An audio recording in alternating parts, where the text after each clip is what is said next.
It's Radio Free 501c, the podcast of Rogue Tulips Consulting. I'm your host, Cecilia Sapp, and we're so excited to be back for Season 6 and continue bringing you outstanding ideas and thought leaders and different ways of thinking. So don't forget to subscribe because you're not going to want to miss any of it. This week, I'm joined by first-time guest, Renaissance man Carl Weaver. He's here to talk with us about how to get that book written and published. Welcome to episode 226. Hey, everybody, it's Monday, January 29th, and that means it's time for another episode of Radio Free 501c, brought to you by Rogue Tulips Consulting. I'm your host, Cecilia Supp. I'm the principal and founder of Rogue Tulips, and thank you so much for joining us this week. To our global audience, good morning, good afternoon, or good evening, wherever you may be. And this week, we are so excited to have our first-time guest, Carl Weaver, Renaissance man, and we're going to be talking about how to get that book written and published. But before we dive into that, Carl, welcome. So great to have you here. We've had a lot of conversations over the months and years that we've known each other. So I'm glad we're actually capturing some of that for other people. Would you like to say hello to our audience and tell us a little about yourself? Thanks, Cecilia, and thanks for having me on. I'm excited to be here with you. So my name's Carl Weaver. I run Broken Column Press, and Broken Column Press is a boutique book publisher in the DC area. And what we're doing is we don't just publish books. It's part of what we do. We also work with authors to help them get those books from ideation to publication. So we try to help people in all aspects of it, whether they're trying to think of how they structure something, maybe how they set time aside, how they just structure their lives in order to make this thing happen. And we walk them through all the steps in the process. Oh my gosh, that is a wonderful service that I am personally going to follow up on with you because, all writers are procrastinators. We always find some other thing to do besides actually work on that novel or that book about our profession that we all want to write. So I'm in on that. But when it comes to writing a book, it takes a lot of self-discipline. It takes a lot of hours. So what is the first message that you would like to get out to people about getting that book written, especially if it's their first book? The big message is you can do it. You may choose not to, and that's fine, or you may not. It may be difficult, and that's normal, but it is possible. And what a lot of people need is just basic structure. It's like you're sitting in front of your computer. You don't know what you sort of know what you want to write about. Well, how do you do that? How do you set, like I said earlier, setting the time aside, making time sacred. That's almost like marriage counseling. If you're married, you have kids or something. I don't know that I can help entirely with that, but I can sort of help you, get that ball rolling a little bit. But other things like, I want to write about, maybe you want to write about how a podcast can help you with your business. Well, that's a good starting point, having that idea. But where do you go next? What I would do is work with you to build structure and ideas so that, sort of like what we did when we were kids in grammar school, making an outline for a paper or something. Oh, yeah. But what that does, it's sort of a silly topic to think about, writing an outline like that. But what that does, that structure gives you the bounds for your creativity. It helps you flesh out your ideas. And it also gives you the leeway to say, well, I'm sort of stuck on this topic. I don't know what else to say, but I need to say more. So I'm going to jump to this other topic I've already enumerated and flush that out. So it really does give you the structure that a lot of people need. And then you can come back to the other thing.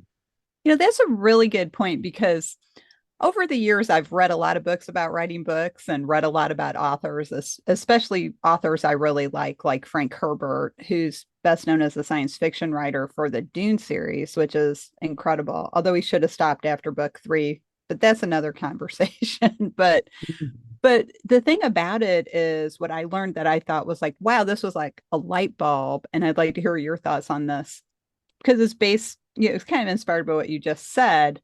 Frank Herbert did not write the first 3 Dune books in order. He actually said in an interview that he wrote the second and third books first before Hmm. he finished the first book, but you really need to read the first book first for the next two. So could you share some of your thoughts on that about like you don't have to write the book in order? Oh, that's a really good point. And if you want to think about it cinematically, look at Star Wars. I don't know what I know they're based on books. I don't know the order in which the books are written or published, but we certainly started in medias res, right? With I can't, the Star Wars that came out in 1977. I don't know the name It of it. was episode 4. It was just Was it called. episode? Yeah. Yeah. So we're really starting in the middle of things. But what that does is, I think that's fine. You don't have to tell the whole story linearly. You can start in the middle, you can start at the end. Sometimes that's um, you know, a great way to tell a story. Like this is where I got. This is where Cecilia is today, running a podcast and in her consulting business. Well, how did I get here? Yeah. You know, I mean, that's sort of putting the end at the beginning, right? Right. You know, but it also gives more context. But yeah, See, I'm sorry, go ahead. well, oh, I'm sorry, I didn't mean to interrupt you, but I was Oh. just going to say that what that makes me think of is Shonda Rhimes and how she writes episodes for her series. Her best known one's Grey's Anatomy. Mm. She also has Station 19, but they will like start out with some really strange scene. And then the next scene is a title card saying 12 hours earlier. And then they tell you how they got there. And I'm like, wow, that's actually a really good way to tell the story. It's really interesting, because how did we get where we are? A lot of stuff happened first. Hmm. So it's really kind of interesting how stories don't always have to start at the beginning and then go to the middle and then the end. Sometimes you can start with the end and then, well, how did I get to that point with this idea? So I really like that. And using the story outline or the book outline, I think is a great idea, even though it's kind of like from school, like when we all had to practice writing thesis papers in case we went to college, you know, but I still remember how to diagram a sentence. So Hmm. that's helpful too. It's like one of those useless skills you don't really need anymore. But it's really the thing. So it's like you have the idea. So you do the like basically like author coaching, right? Because Right. will take that. So like I come to you with like some idea, and then let's say I come to you and I say, I want to write a book about bird feeding stations. But that's all I Hmm. know so far. What would you tell somebody when they come to you with that idea? Well, I talk about what the nature of a book is. I mean, if you're writing a book about bird feeding stations or anything really, I think it's got to be 100 pages Mhm. at least, right? Or Okay. else it's a series of articles possibly, which is fine too, and we can work on that together. But like, I want to talk to someone about their vision and why do they want to write a book and why is this sufficient to write a book? Is it sufficient? And I'm not saying that it isn't, but like to sort of right size people's expectations.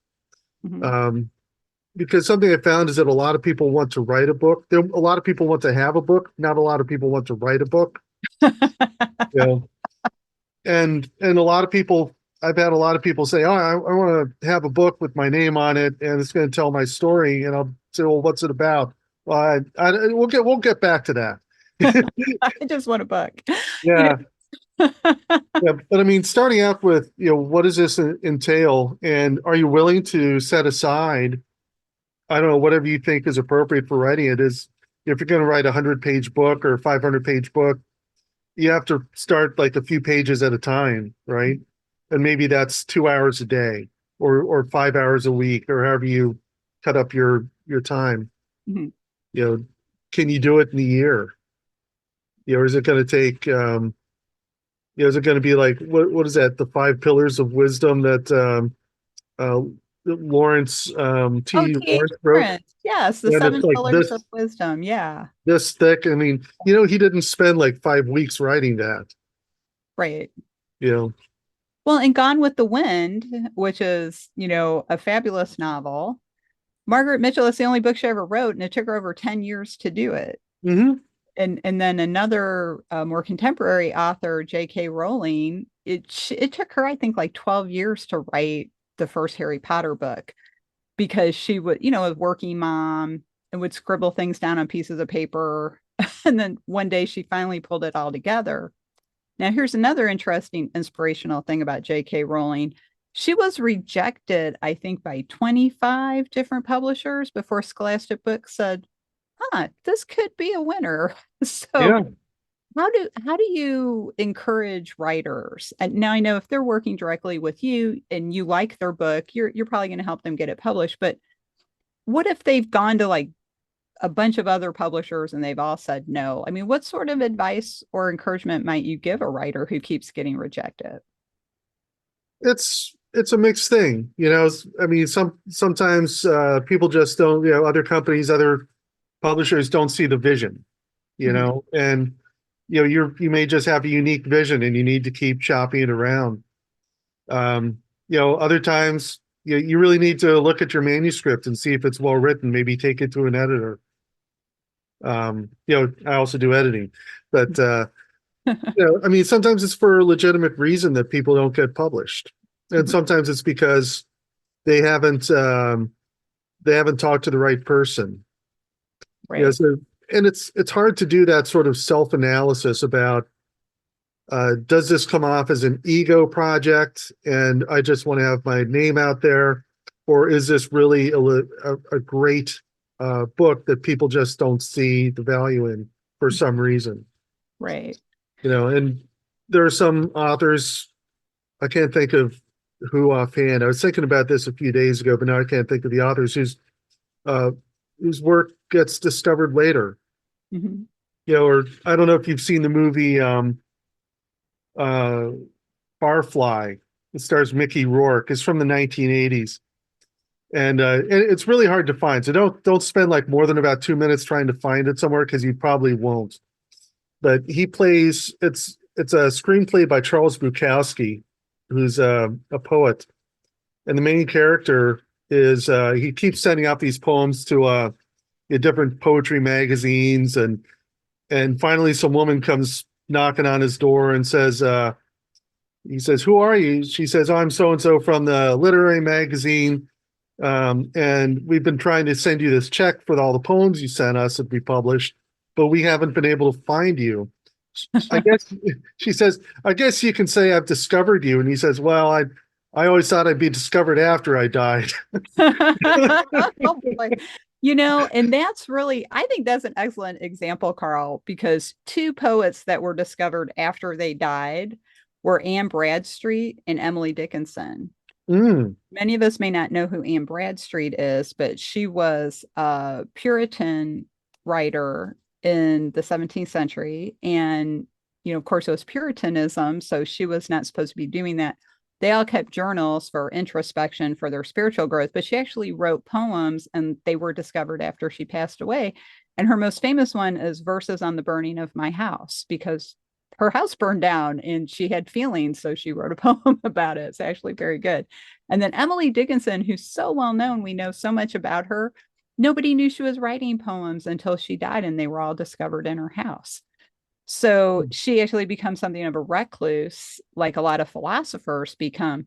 So it is really a good point about how people don't get discovered till after they die. And it's like painters, their work becomes more mhm. valuable when they're dead because there aren't going to be any more. Yeah, and John Kennedy O'Toole. I don't know if you know him. He wrote a Confederacy of Dunces. Oh, that book. Yeah. Yeah, which is just it's one of the few books that I laughed out loud while reading. And it just so good. But he took it to a bunch of publishers and then ended up not it never got published until after he passed away. But he it's I think just a miracle of a book. Mhm. I think it's one of the best books I've ever read. You If you know, like funny things. I have to go find that and read it now because like I am aware of that book, but I don't think I've ever actually read that book. And I think it's very interesting though what you were saying earlier. First of all, books don't get discovered till later sometimes, or a book's very popular 20 years ago, but I don't read it when everybody else is reading it. I read it later. And then I'm like, oh, Mhm. I see why everybody liked this book. But there's some books that just really should not have been published. And I don't care who wrote it. To your point about editing, one of my favorite phrases is behind every great writer is a great editor because it's Hmm. difficult to edit your own work. So, I do follow that rule of maybe I set it aside for 2 days and then look at it later with fresh eyes and then I approach it as an editor. But, it's really better if somebody else looks at it. Does this make sense? Does it flow well? And I got to tell you, Anne Rice, who has since passed away years ago, she wrote a book called Blackwood Farm, and at that Mm. point, her ego had gotten to the point where she said, I don't need an editor because I am Anne Rice, this great writer. It is one of the worst novels I've ever read because she didn't have an editor. It's like one chapter is fantastic, and the next chapter is like, she really put this in here. I mean, it was bad. Yeah. And it's just, you really could tell she needed someone else to help her massage that idea, or maybe point out that she used the word beloved too many times. Like she referred to a tractor as beloved. His beloved Mm. tractor. I'm like, really? Is this guy that lonely? You really start to wonder about people sometimes. So, what's your philosophy about editing? You definitely need an editor. I mean, like you said, put it aside for a couple days and look back at it. There has to be that process of self-editing along the way. And sometimes it makes sense to separate the writing from the editing so that you can actually create things without being too judgmental. But you need that set of outside eyes because I know when I'm writing that everything makes sense in my head. That doesn't mean that I poured my head out onto the page, and and that my neural pathways will make sense to you. Yeah, you need that third set of eyes or other set of eyes. That's funny. No, I'm just laughing because that's so true. Because you and I have talked about short form writing because I Mhm. do lots of short form writing. But sometimes because well, like let me back up a little bit. So I do my weekly newsletter message and it goes on my blog, etc. But I also record the message and then we post the audio version if people want to listen.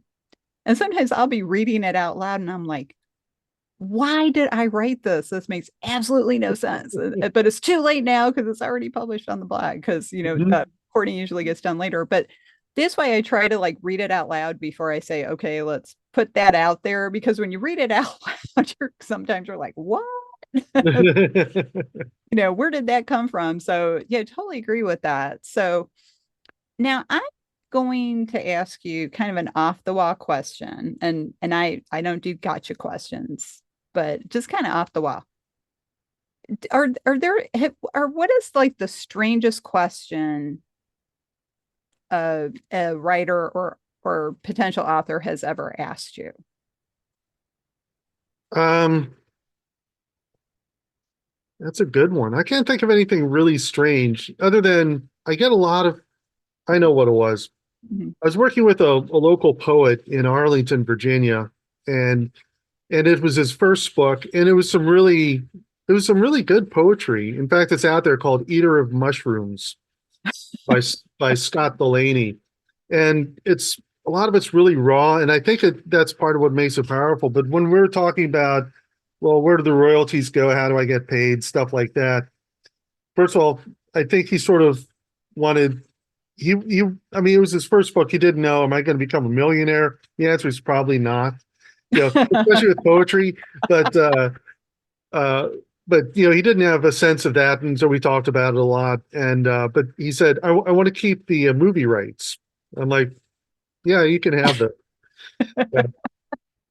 Which is, I thought it was funny because I think it's narrative poetry and like you could make a movie out of it, but I have no concept of what that would be like.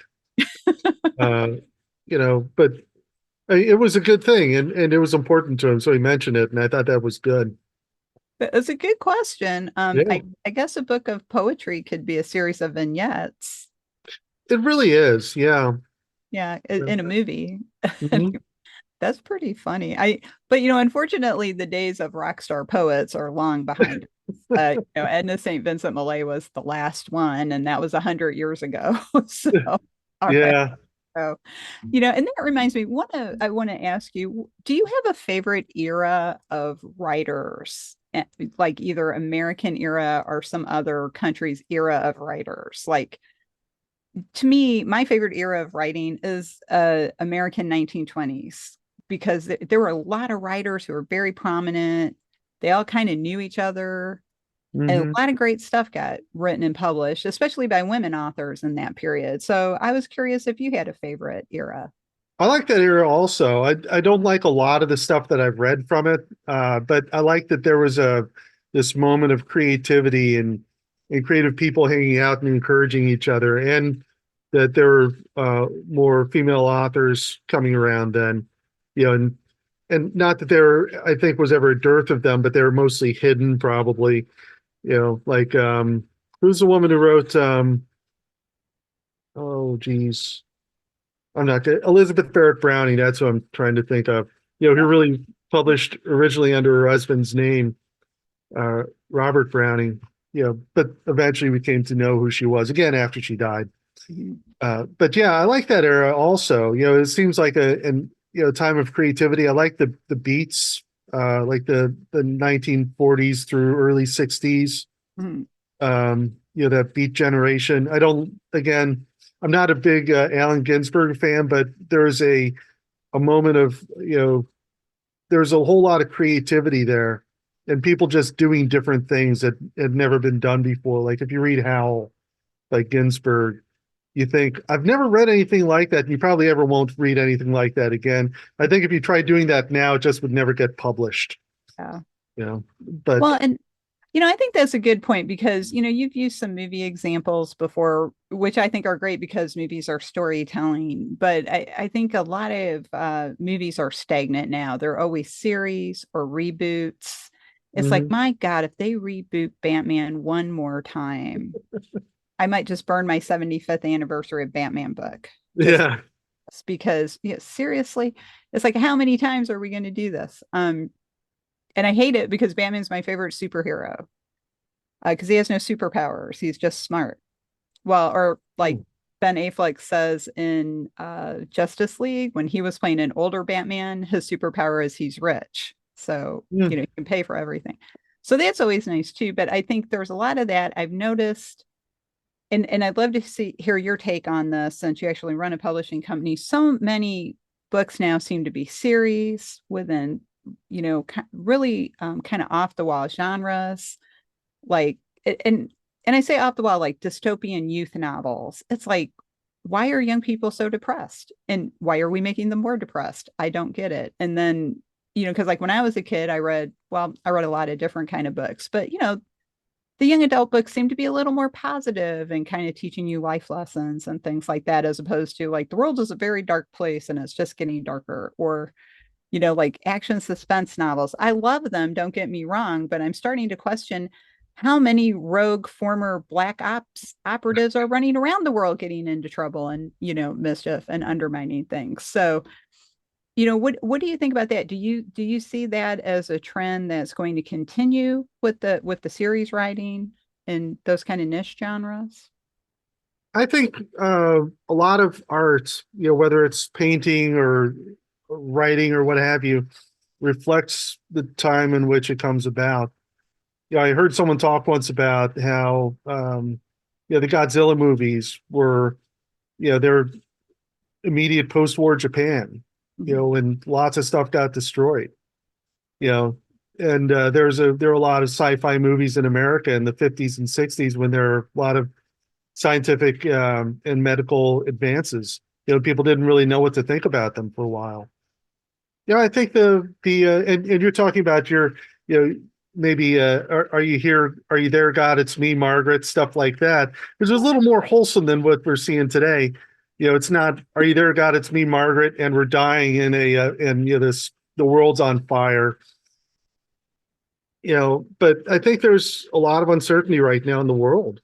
There's war, and I don't know that there's more war going on now that's than ever any other time, but we can see it all in real time now. Yeah, We can see what's going on, and it's scary. We're coming out of a pandemic, and people don't know what to think about that still. And yeah. but I think art will always reflect the time in which it's created. Yeah, I think that's a good point. I agree with that totally, especially like sci-fi movies of the 1950s. They were all Mhm. cautionary tales about radiation and Yeah. nuclear bombs because that's how Godzilla got woken up, Hmm. to set up the nuclear bomb. And of course, Japan took the brunt of that. And so that's, an issue that's very serious to them. But that's how they tell stories is it's kind of interesting that they use monsters to act, Yeah. you know, um, and in some of the movies, Godzilla becomes the protector of Mhm. Japan. Like, hey, I'm the only monster that can destroy Tokyo. Get out of here. Yeah. Someone's got to beat Mothra.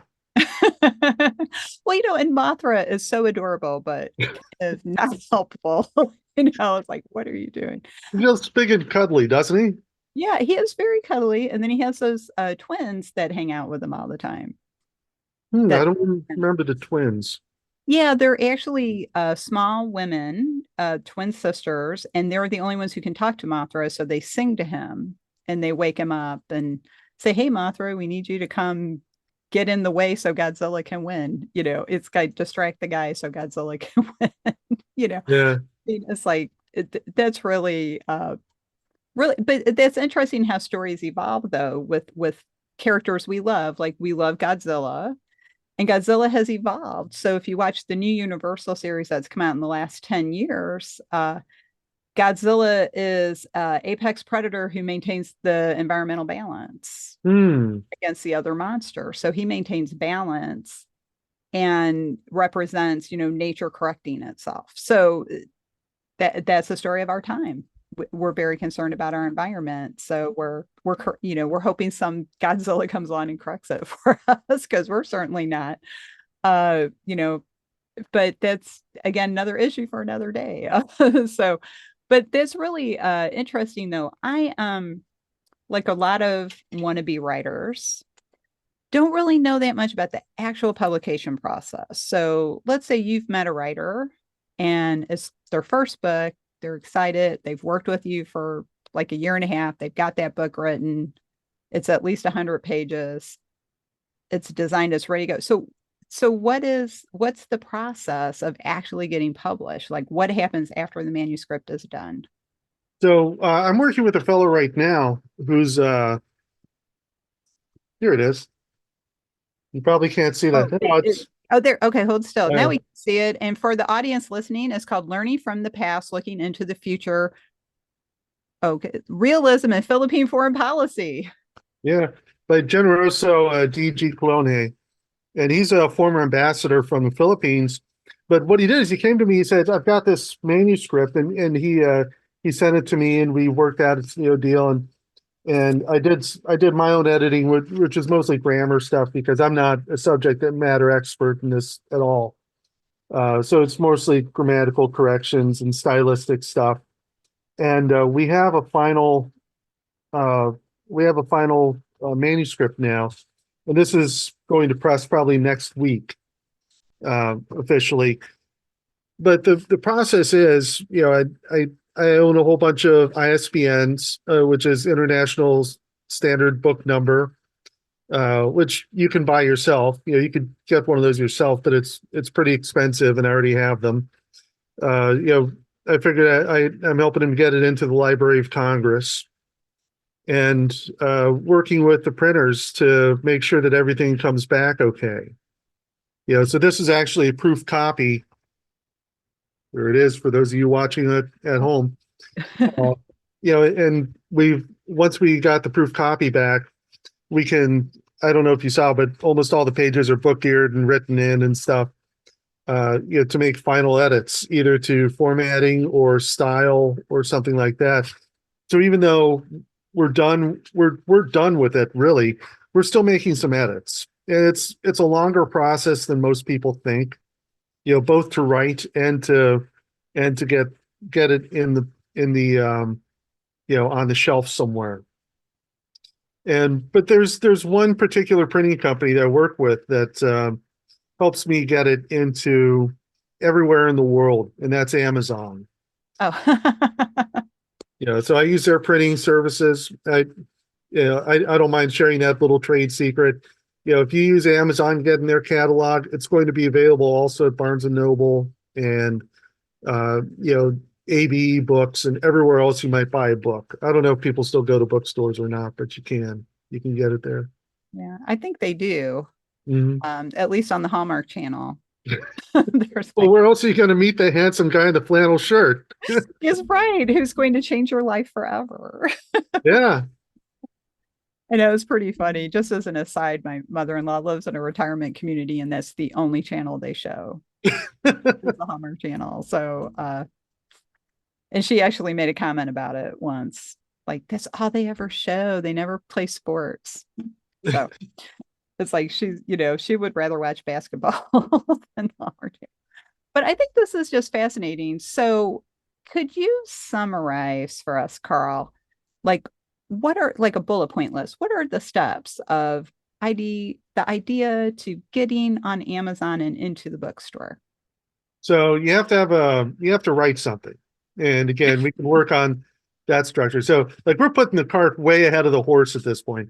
But yeah, I mean, if you have a manuscript or you have an idea or you have maybe 20 pages or something like that, and you know it needs to be longer, we can work together and figure out how to flesh that out. But there are multiple back and forth things. There might be Zoom meetings or coffee meetings or something where we're looking at it together and saying, well, this, asking and answering questions, making sure that, if I'm going to edit it, I need to know what you're saying or what you're trying to say. So I might ask some probing questions about, well, why did you use this word? Or I noticed you used the word, what was it from the Anne Rice book that you said? Beloved. Beloved. Why did you use beloved a million times? Maybe we should talk about word choice, or maybe it's intentional, which is fine too. Right. But if I'm making an edit like that, I don't want to make it just willy-nilly.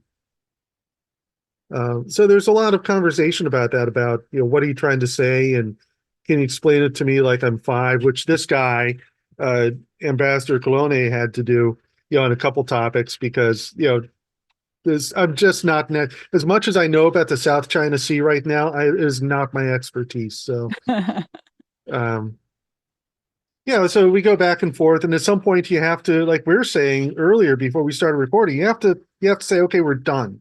Mhm. We're not going to do any more editing, or you have to call something done at some point, which is hard, especially when it's your baby, it's your creation. But having it be perfect and never seen is worse than having maybe a couple mistakes in there and having it in someone's hands, Right. you know.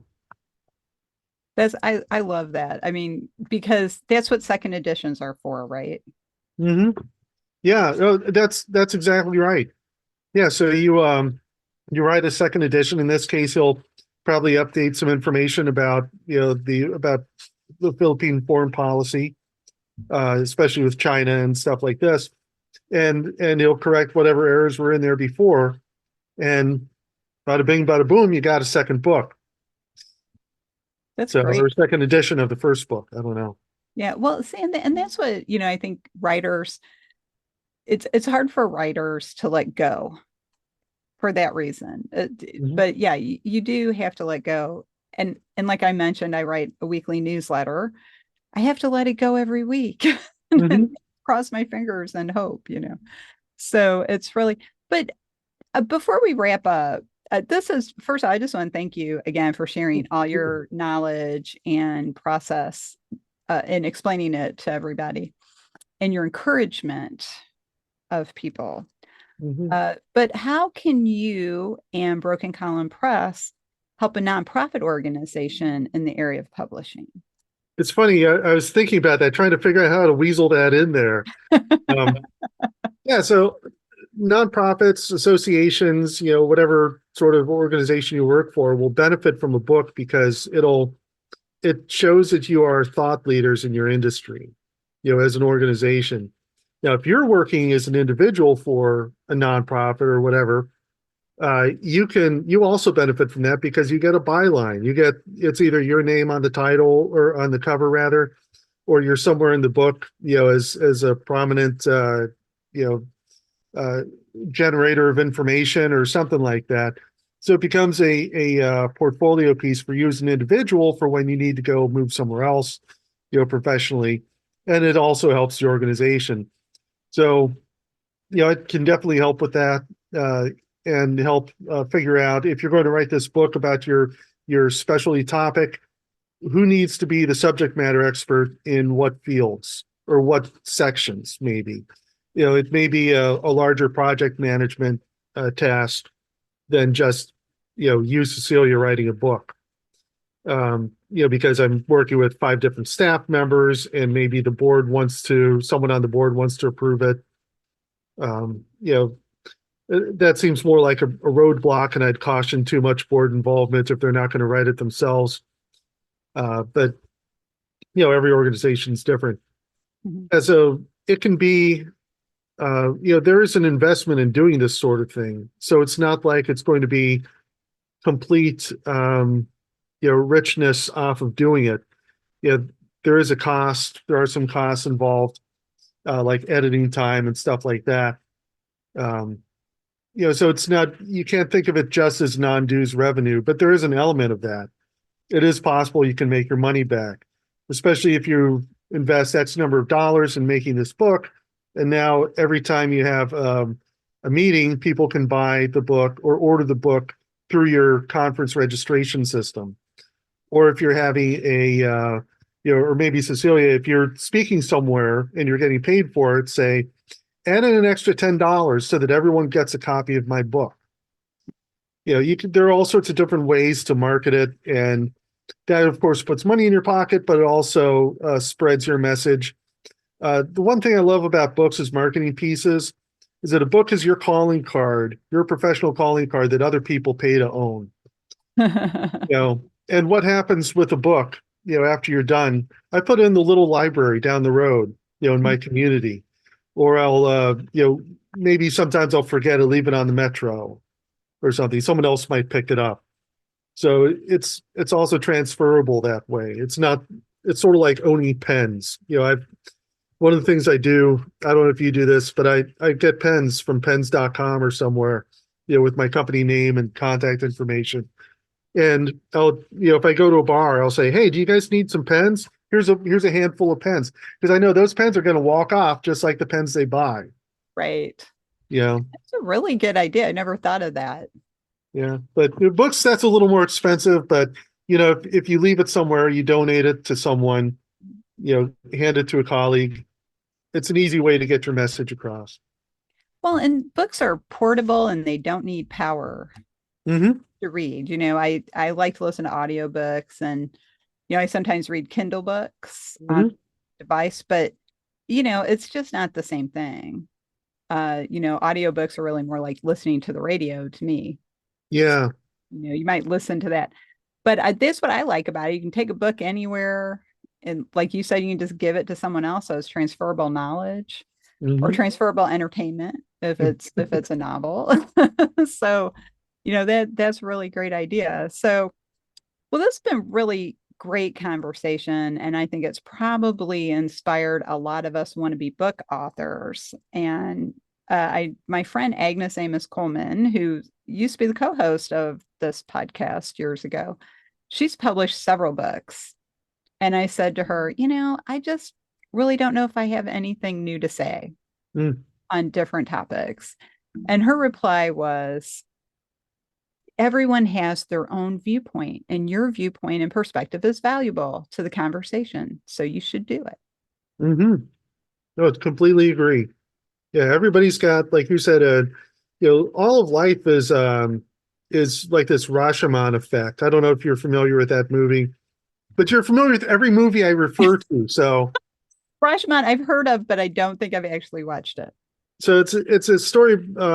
It's by Akira Kurosawa, the famous Japanese director, and it's a story of a crime that happens. But the story gets told from 3 different people's perspectives, or 4 or something. Oh, yeah. Yeah, and it's fascinating. The way the stories differ just based on where they're standing, or when they came across the scene or something like that. Mm-hmm. I think life's like that. We all have different perspectives. We have different ideas and different thought processes. Why not share them? Right. Well, and and that's an excellent point. And when Agnes said that, I found it very insightful and one of those light bulb moments because we all have our own life experience. Mhm. And, maybe I don't have anything that different to say, but maybe I'm reinforcing someone else's theory on something too. So that can also be helpful. Oh So yeah. well, Carl, this has been just a wonderful conversation. As a writer, I was very excited when you accepted my invitation to come on and talk about what you do and writing and getting motivated. So No, it's I, an honor for me. I really appreciate it. you are welcome. And as our tradition on our podcast, what is the one thought you would like the audience to take away today? And then how can they get in touch with you if they wanted to follow up and get you to help them write their first book? The big thought for me is it is possible. It's going to be difficult. Don't expect it to be easy or quick. It is possible though, so you can do it. Again, you may choose not to, and that's fine, but it is within the realm of possibility. And if they'd like to get in touch with me, they can go to brokencolumnpress.com or email me at cweaver@brokencolumnpress.com. They can find me on LinkedIn, and I'm probably somewhere else too. Just search. There's a Broken Column Press Instagram that's not regularly updated, but you can find me there too. You mentioned Amazon. I think you should mention the books that you have authored that are available on Amazon. All right, yeah, one of them is Next Life in the Afternoon: A Journey Through Thailand, which again is the lights are not working well. I know hard to see it, but no, okay, yeah, but that's what it is. And what is that book about? That's about a trip I took to Thailand, gosh, 20 years ago, to become a monk in Buddhist monasteries. And you'll have to, so it starts in the middle of the story, as we were talking about earlier. But yeah, go buy the book, check it out. You can get it on Amazon. You can get it anywhere you buy books. It's available in print, obviously, and it's also available on Kindle. And I'm working on an audio copy of it too. So, Excellent. yeah, some people have asked me about that. Didn't you The write a other book of one, I'm sorry, go ahead. didn't you write a book of poetry too? I did, yeah. It's called A Good Day to Die. It's a book of haiku. And you sort of mocked the title online once, but Well, yeah. I had it coming. Well, what do you expect when you choose that sort of title? Well, But it wasn't so much I was mocking it as I only mocked it because I didn't realize you actually wrote it. I just because we were all talking about your book about Thailand, and then I searched on Amazon, and another one popped up. I'm like, oh, and look at this! Another guy named Carl Weaver wrote this book, and then you said, well, no, that was me, kind of on the heart, I was like, yeah, that was me.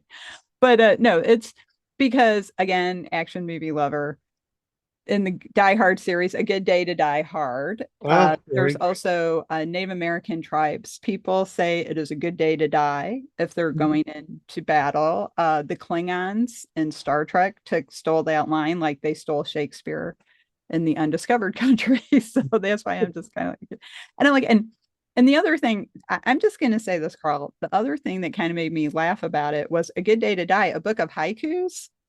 Okay. It's like, you just don't think A Good Day to Die haiku.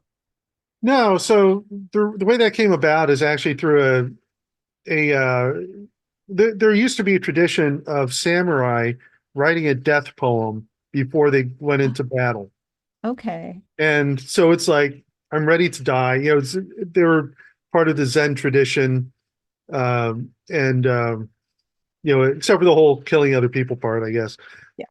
But they would write a death poem, which was supposed to be reflective and, a way for them to center their thoughts before they possibly had to die. Yeah, and that concept, a good day to die, is also part of the samurai culture there. But which is one reason I put a samurai on the cover.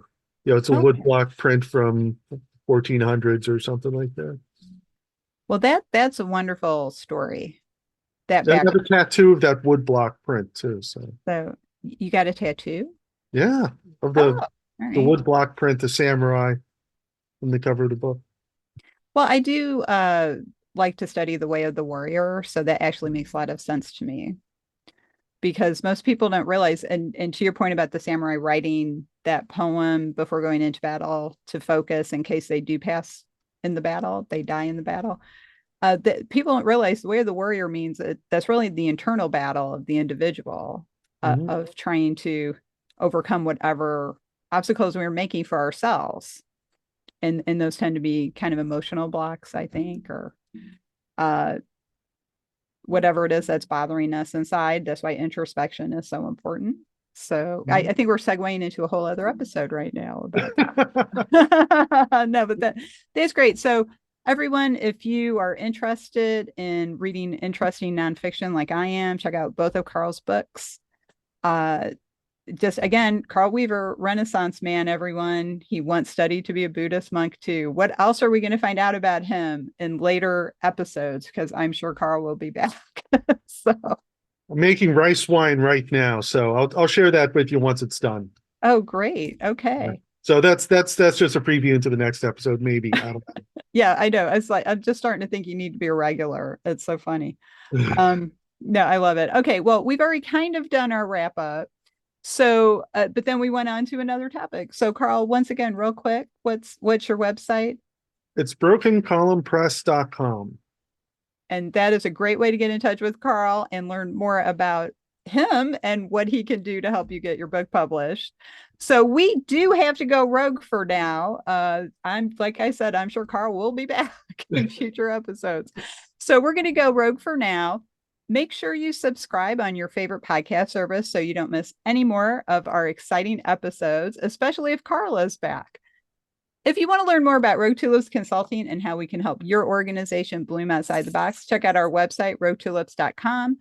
We have a services page that outlines some of the things we can do in collaboration with you. If you don't see what you're looking for, let's talk and we can probably figure it out.